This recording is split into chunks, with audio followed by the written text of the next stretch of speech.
Vishubon and Guru in the house, back with another bang on video. Well, ladies and gentlemen, we had an unbelievable live. I think, yes, I think the peak concurrents were less, 38, but I don't mind. It's just that it's another idea wherein I went live for the second consecutive day. This is for the first time that I went live on a second consecutive day. It was unbelievable, unreal to see that certain consistent people could actually be on the live, and we could talk about the 4-3-3 formation if we ever play in that formation, how exactly things will turn out to be, and you guys gave your opinions. It was really great, really unbelievable support from you guys. Love it. But here's the next live. Next live is going to be on Thursday. The timings, I think the old timings are much better. I think that is why I think we lost a lot of people, not actually coming live with us. Maybe, but I think I will not jinx it. But let's see. 7:30 p.m. Indian Standard Time. It would be 3 p.m. BSA and 4 p.m. Central African Time. You can join me this Thursday for another live. But first, let's head out the official information about Thomas Partey that I promised to deliver you in this video. Well, there are informations that it confirms that there is optimism in Arsenal that a satisfactory agreement has been already reached with Atletico Madrid regarding Thomas Partey. The Arsenal negotiating team is well aware of what it is doing. We have to let things run their course. We have already mentioned in the last the news that I've already said that some sources mentioned that the club has a trump card that does not rule out its use in August if all attempts to negotiate a formula without the penalty clause fail. That is, the release clause fail. We have to be patient. We are still in the early days of the market. So whoever tells you that no, Thomas Partey deal is over, please guys, if it happens, would you guys take your words back? I mean, come on. Believe in Raul Sanllehi and Edu Gaspar, and probably any other, Vinay Venkatesham as well. Well, Inter Milan is looking for successor for Diego Godin. The Italians have identified Arsenal target Matthias Ginter. Arsenal and Chelsea are also interested in. This is actually coming from Sky Deutschland. I don't believe them completely. So I think yes, they've in the past also when I've already got news from them, it's just not that how should I say this? Not reliable much. But the Borussia Mönchengladbach centre-back's contract expires next summer. However, there is an option for a further year, which they could exercise that, but I don't think so. Matthias Ginter is a very good option for Arsenal. Easy. I don't think so.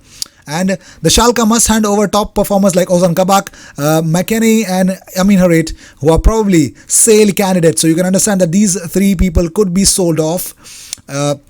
Then there is no hurry to sell them off, but they could be sold off. So it could be something really huge coming off the bench. Well, let's talk about more important and impactful news for now. Well, talking about more things, Thomas Partey is well aware of Arsenal's interest and is understood to be open to the idea of moving to Arsenal, which is why he has so far held off signing the new contract that has been offered to him by Atletico. Arsenal are also looking at bringing in another centre-back this summer to go alongside with the arrival of William Saliba. This is coming from Charles Watts. You can believe him. And Chris Wheatley gives a scathing and unbelievable thing, and that is the biggest reason why I made this thumbnail is, he says, I still expect Arsenal to sign players from different agents this summer, but Kia will have a massive influence once again. Kia Jurabchian. The negatives are that it means Arsenal could pay inflated fees and much of their business will be done only through one agent. Now, Kia is extremely close with Edu Gaspar, we know that, and Raul Sanllehi, and has a direct line to them. There are, of course, positives from this relationship. The first is that it means Arsenal will get first pick on many of Kia's clients, which include Coutinho and upcoming players on his roster. That is Joelson Fernandes and Willian Borges. But here's more on Thomas Partey. Thomas Partey actually scrolled through there's a page there's an account on Twitter, latest.arsenal. So what Thomas Partey has done, he scrolled through all of his Instagram stories yesterday after latest Arsenal actually wrote that Arsenal won't pay the release clause. He has gone through his profile before, not at this level. The bad news is he must have caught his attention, but let's see.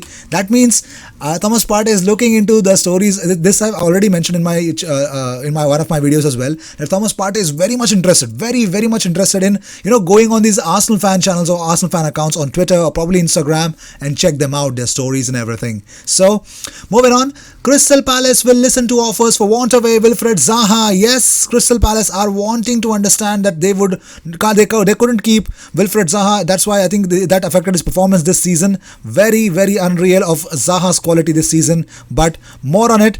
Keep watching the video. Arsenal's attempts to persuade Atletico to sell Partey for a cut price fee have so far come to nothing, despite the player having yet to sign a lucrative new contract. Now, Arteta already has the confidence of the Arsenal hierarchy. Finances will be tight this summer, but there will be money available for Arteta to strengthen the squad. And Chris Wheatley says, I'd expect several departures first. And about Aubameyang, he says, Aubameyang loves London and ideally would like to stay, but he knows he should be the highest paid player at the club. There currently isn't an offer on the table which matches Auba's valuation of himself. That is, I don't believe this, but his father has a huge influence and we all know he's hungry to win trophies. An FA Cup win and securing European football could play a huge part. For Lacazette, I think Arsenal would be open to sell him if a good offer came in, but they have not actively put him on for sale. So, you can understand what things are turning out with whom Arsenal will sell or not. But it is very likely that even before the game with Vitória de Setúbal scheduled for Tuesday, Arsenal's proposal for Joelson Fernandes will arrive at Sporting, with Barcelona and Juventus hovering around. Arsenal don't want to take any risks and want to close the deal quickly. So it's pretty much clear Joelson Fernandes to Arsenal is in the making, guys. Do not worry about it. As whatever I know, I can tell you do not worry about it. But moving on. James Benge tweets out, Aubameyang's vast improvements in the air, Pepe's delivery into the perfect spot for his fellow strike partner, how it could exploit Chelsea's weakness, and he actually is actually broken down the final, how it could happen. You can go and check out in his Twitter account. Well, talking more on the issues, it looks like we will work on swap offers for Partey till mid-August. Rest assured, if the club haven't found an agreement by then, we have a secret weapon of sorts which we'll implement then.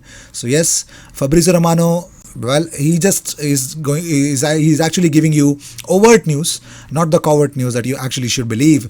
David Onstein tweets out, crunch time for Arsenal on Aubameyang situation, cost of suitably replacing him likely to far outweigh expense of new deal, but lots to consider for both sides. Loads of detail on player and predicament. You can actually check out David Onstein's latest thing. Well, did you know, talking about Dani Ceballos, well, yes, I already told this in my live, but those who missed it, for them, the club is working on a one-year loan extension for Dani Ceballos. Wouldn't affect the rest of our signings at all, and Dani Ceballos to stay for one more season at Arsenal, which is almost done. So you can understand this could be announced after the FA Cup final.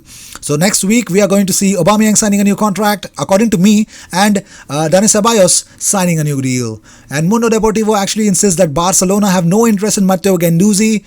Let's see, I really think otherwise, but Kia Jurapchian says Willian's stance hasn't changed in regards to his demands for a new contract at Chelsea, and Willian has two offers from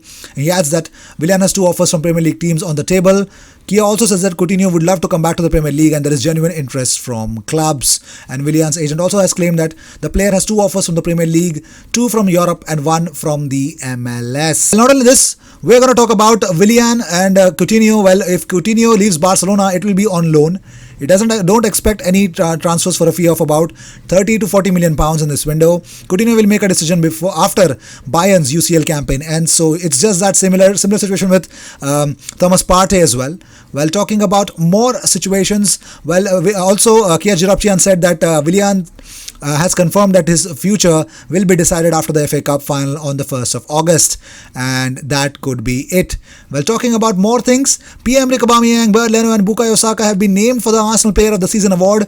I already have given my verdict to Pierre-Emerick Aubameyang should win this, but if you guys still believe who should be, go check it out, because Pierre-Emerick Aubameyang in this season has played 43 games, has scored 27 goals and 3 assists, 30 goal contributions, and then you've got Bernd Leno, who's kept 9 clean sheets and made 116 saves in 32 games that he's played. Bukayo Saka, 32 games, 4 goals and 11 assists. So go and vote for your Player of the Season. Well, Aubameyang is happy at Arsenal, according to David Onstein. If exits, his preference is to go abroad, probably Inter or Barcelona, who are keen, and Juventus who are watching.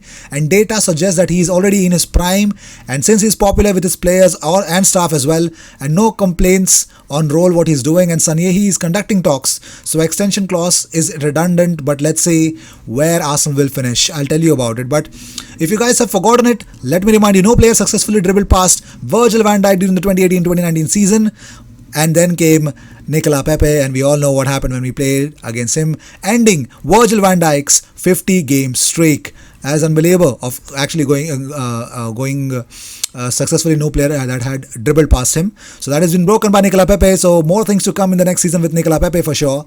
But the information is that Arsenal and Atletico Madrid, they're directly related, and Thomas is that the Arsenal do have the money to pay the 50 million pound release clause, but they do not want to spend as much on a single player right now. They want to reinforce several areas. So, with limited budget, you'll come to know about the whole transfer masterclass that Arsenal are going to do in this transfer window. You just have to be calm and positive from it. And there are more news that suggests of Aubameyang, and there are more news that suggests that Aubameyang is going to sign a new deal. That the information is that is to obtain about Arsenal that is directly related to Atletico. And Thomas is that Gunners do have money to pay 50 million release clause, and they do not want to spend as much on a single player. They want to reinforce several areas. Well, talks have been positive that Aubameyang has an excellent relationship with Arteta and is also in contact with Edu. It is a sign of his significance of this deal that head of football Sanyehi is now the sole negotiator on Arsenal's behalf. Both parties have shown us the willingness to find an accord. Well, these were the news of the day. I hope you enjoyed whatever came your way. All the views and news and everything about Arsenal comes to this platform every single day twice. So what you got to do is subscribe and hit that bell icon, because when you do that, you get 2 videos about Arsenal every single day. I will see you in my next video. Until then, cheers, and don't forget to subscribe.